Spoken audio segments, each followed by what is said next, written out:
Hello student, welcome to शिफानास channel. So आज आ गए हम डे 6 के साथ। जैसे कि आपको पता है पिछली वीडियोस में हमने यूनिट 4 तक कवर अप कर लिया था।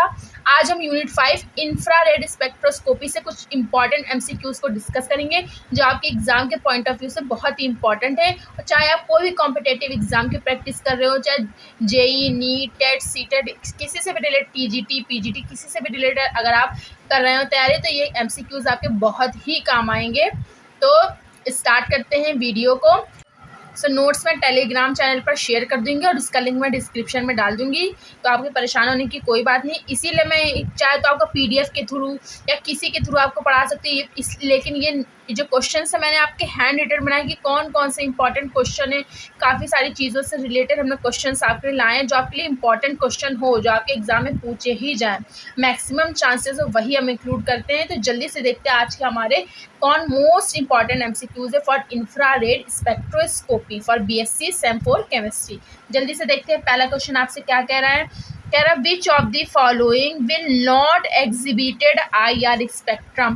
तो आपको ये पता होना चाहिए कि आईआर स्पेक्ट्रम कौन से एक्टिव एग्जिबिटिंग मतलब एक्टिव होते हैं। तो जिसमें क्या होता है, डाइपोल मोमेंट चेंज होता है, ठीक, फोर्स कांस्टेंट होता है, डाई एटॉमिक मॉलिक्यूल होता है, वो सब क्या होते हैं, आईआर एक्टिव होते हैं। और आईआर इनएक्टिव वो होते हैं जो होमो मॉलिक्यूल्स होते हैं, सेम होते हैं। तो आपको यहाँ पे पता है, यहाँ पे भी ये डाई एटॉमिक है, ये भी डाई एटॉमिक है और ये भी डाई, यानी कि ये तीनों हमारे आईआर एक्टिव होंगे, आईआर स्पेक्ट्रम शो करेंगे। लेकिन जो हमारा H2 है वो आईआर शो नहीं करेगा क्योंकि ये होमो एटॉमिक मॉलिक्यूल है। तो आपका ऑप्शन नंबर बी क्या होगा करेक्ट आंसर। हमसे नॉट पूछ रहा है तो हमारा H2 is the right answer. I hope आपको समझ में आएगा। जल्दी से देखते हैं क्वेश्चन नंबर 2 आपसे क्या कह रहा है। कह रहा which of the following molecule is microwave as well as infrared active. कह रहा कौन सा एक ऐसा मॉलिक्यूल है जो माइक्रोवेव भी एक्टिव है और एज वेल एज इंफ्रारेड भी एक्टिव है, ठीक है। तो जल्दी से हमारा देखते हैं कौन सा हमारा एक्टिव है। तो आपका इसमें भी आपको यही देखना है कि डाई एटॉमिक मॉलिक्यूल कौन सा है। तो आप यहाँ पे देखोगे ये भी डाई है, ये भी डाई एटॉमिक है। लेकिन अगर आप सी देखोगे तो यहाँ से भी सेम जुड़ा है, यहाँ से भी सल्फर जुड़ा है।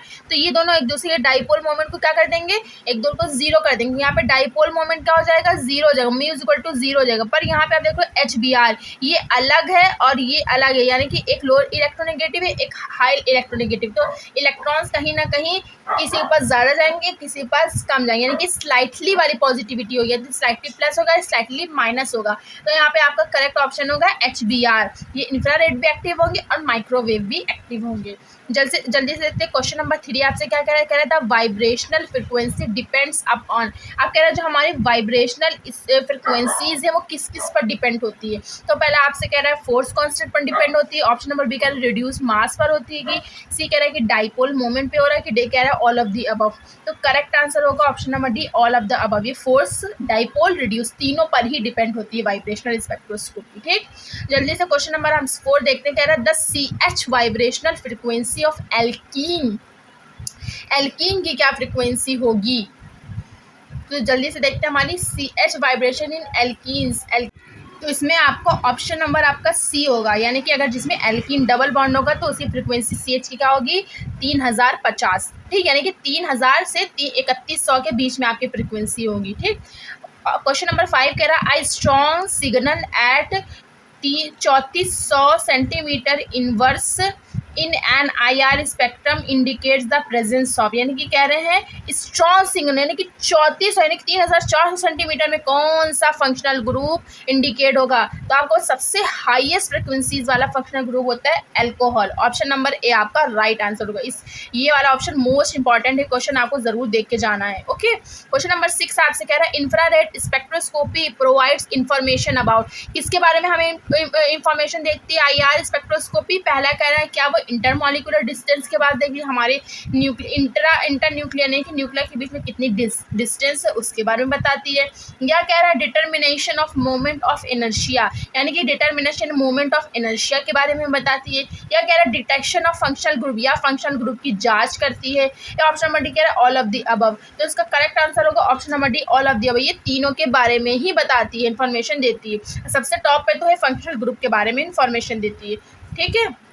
क्वेश्चन नंबर 7 आपसे कह रहा है in in infrared spectrum functional group region lies between, यानी कि फंक्शनल ग्रुप किन दो फ्रिक्वेंसीज के बीच में लाइज करता है। ठीक है, तो आपको याद हो कि हमारा जो फंक्शनल ग्रुप रीजन होता है वो 4000 से लेकर 1300 या 1400 तक हमारे फंक्शनल ग्रुप रीजन होते हैं। ठीक है, और जो हमारे 1300 से 600 या 700 तक जो रीजन होते हैं वो हमारे फिंगरप्रिंट रीजन होते हैं। अब घबराने कोई बात नहीं, आगे वो भी क्वेश्चन आएगा, ये दोनों ही इंपॉर्टेंट है। तो 4000 से 1300 या 1400 तक अगर आपको ऑप्शन में दिखे तो वो राइट आंसर होगा। ठीक है, क्वेश्चन नंबर आपसे 8 कह रहा है in infrared spectrum fingerprint group region lies between. अभी मैंने बताया कि फिंगर ग्रुप रीजन कहाँ से होगा, 1300 से 667 या 700 कुछ भी हो, तो ऑप्शन नंबर बी आपका करेक्ट आंसर होगा। ठीक है, क्वेश्चन नंबर 9 की तरफ मूव करते हैं। कह रहा which of the following functional group exhibited the highest frequency N I R region. सबसे हाईएस्ट फ्रिक्वेंसी किसकी होती है,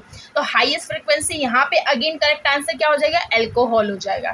ठीक है, क्वेश्चन नंबर 10 देखते हैं हमारा क्या कह रहा है in the following arrange the bonds in increasing order of their frequency, यानी कि इनको दिखाना है कि किसका सबसे ज़्यादा फ्रिक्वेंसी होगी। तो अभी मैंने बताया कि एल्कोहल की ज़्यादा होगी, तो ऑप्शन एल्कोहल कहाँ पे हमारा थर्ड पे। तो क्या देखते हैं थर्ड पे कौन कौन वाला, थर्ड पे कौन सा ज़्यादा दिखा रहा है, थर्ड पे एक तो ये वाला ऑप्शन नंबर ए सही दिखा रहा है, ऑप्शन नंबर सी, यानी कि ये तो थर्ड दिखा रहा है, तो ये दोनों तो ऑटोमेटिकली ही गलत होगा क्योंकि हमारा 3 ही पहले हमें पता है कि एल्कोहल की ज़्यादा होती है। हमें इन दोनों में देखना है कि किसकी कमियाँ ज़्यादा होगी। तो अब इन दोनों में से देखना है कौन से करेक्ट आंसर होगा। तो OH के बाद जो हमारी हाईएस्ट फ्रिक्वेंसी होती है वो NH ग्रुप की होती है। ठीक है, तो NH क्या सेकंड नंबर पे है, तो यहीं से आपका दिख रहा है कि ऑप्शन नंबर ए ही आपका करेक्ट आंसर होगा, ये भी गलत हो जाएगा।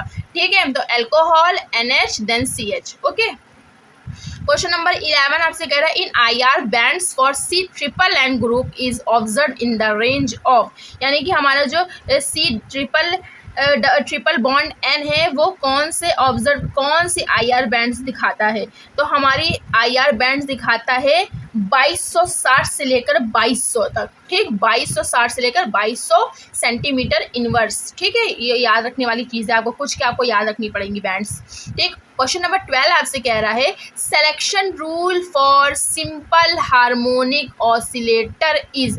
अगर आपका सिंपल हार्मोनिक ऑसिलेटर का सिलेक्शन रूल पूछेगा तो ऑप्शन नंबर सी आपका करेक्ट आंसर होगा +-1, यानी कि प्लस में भी जा सकती है और माइनस में भी जा सकती है। ठीक है, क्वेश्चन नंबर 13 कह रहा है infrared spectroscopy is also known as, तो हम लोग क्या कहते हैं इंफ्रारेड स्पेक्ट्रोस्कोपी को, तो इंफ्रारेड स्पेक्ट्रोस्कोपी को हम लोग वाइब्रेशनल भी स्पेक्ट्रोस्कोपी भी कहते हैं। क्यों कहते हैं, क्योंकि इसमें जो हमारे ग्रुप्स होते हैं, जो मॉलिक्यूल होते हैं, उसमें स्ट्रेचिंग भी होती है, बेंडिंग भी होती है, वैगिंग भी होती है, एसिमेट्रिक स्ट्रेचिंग भी होती है, मतलब कि वाइब्रेट। अगर आपको स्प्रिंग को खींचोगे, ठीक, वो फिर आप छोड़ोगे फिर वो वापस आ जाएगी, फिर खींचोगे तो वाइब्रेशन हो रहा, इसी तरीके से मॉलिक्यूल के बीच में होता है। ठीक है, क्वेश्चन नंबर 14 कह रहा है selection rule of anharmonic oscillator. अगर आपका एन हार्मोनिक ऑसिलेटर आ जाए तो आपका ऑप्शन नंबर डी सही होगा, delta V is equal to +-1 +-2 +-3 and so on. ठीक, एन हार्मोनिक के लिए आपको याद रखना है, हार्मोनिक के लिए तो +-1। ठीक है, the region mostly use in IR spectroscopy is, कौन सा रीजन सबसे ज़्यादा यूज होता है स्पेक्ट्रोस्कोपी में, तो सबसे ज़्यादा स्पेक्ट्रोस्कोपी में यूज होने वाला है मिड IR। मिड IR ही हमारा फंक्शनल ग्रुप रीजन होता है, जो भी मैंने आपको बताया 4000 से लेकर 1300 तक जो हमारे रीजन्स होते हैं, मिड IR जो होता है वो ही मोस्टली यूज होता है। ओके, क्वेश्चन नंबर 16 आपसे कह रहा है विच of the following is IR active. Again वही आ गया, ये बात बस आप याद रखो कि IR एक्टिव यानी कि इंफ्रारेड वही एक्टिव होंगे जिनमें डाई एटॉमिक मॉलिक्यूल होगा और उनके बीच चेंज इन डाइपोल मोमेंट होगा, वही IR एक्टिव होंगे, अदर देन नहीं हो सकते। तो ये तो अभी से कट होमो है, ये भी होमो एटॉमिक मॉलिक्यूल है, यहाँ पे डाई एटॉमिक है, लेकिन अगर आप देखोगे जो हमारा क्या होता है CH डबल बॉन्ड ऑक्सीजन दोनों ही सेम ग्रुप लगे, दोनों एक दूसरे के डाइपोल मोमेंट को काट देंगे, तो यहाँ पे डाइपोल मोमेंट क्या हो जाएगा 0। तो हमें क्या है, डाइपोल 0 नहीं होना चाहिए, चेंज इन डाइपोल मोमेंट हो, 0 होगा तो वो हमारा एक्टिव नहीं हो सकता।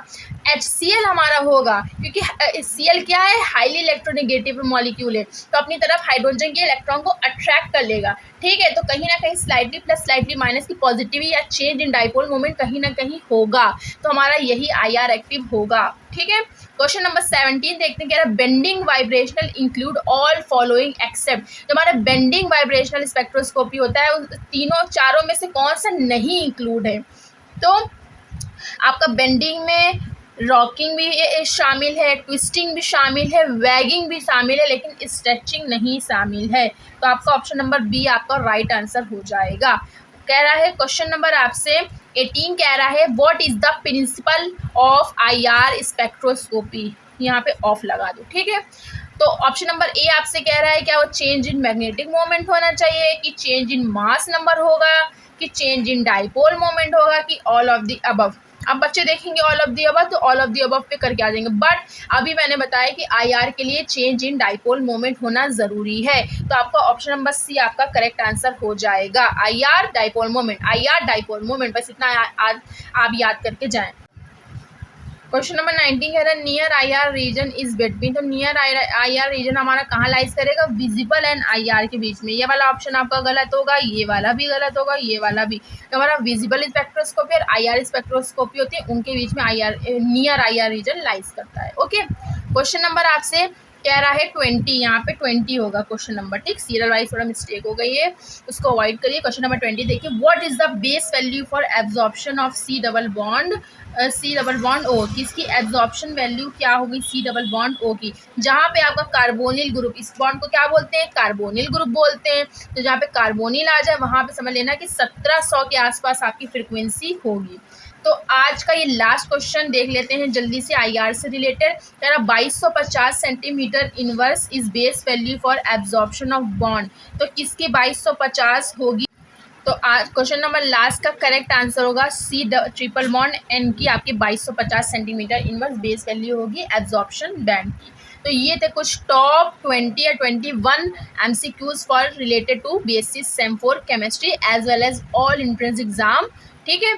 तो मिलते हैं नेक्स्ट वीडियो में अगली यूनिट के साथ। जब तक की वीडियो को ज़रूर वॉच करिए, और इससे पहले की यूनिट से अगर आपने MCQ नहीं देखे तो उनको भी देखें, क्योंकि वो भी आपके बहुत ही इंपॉर्टेंट है।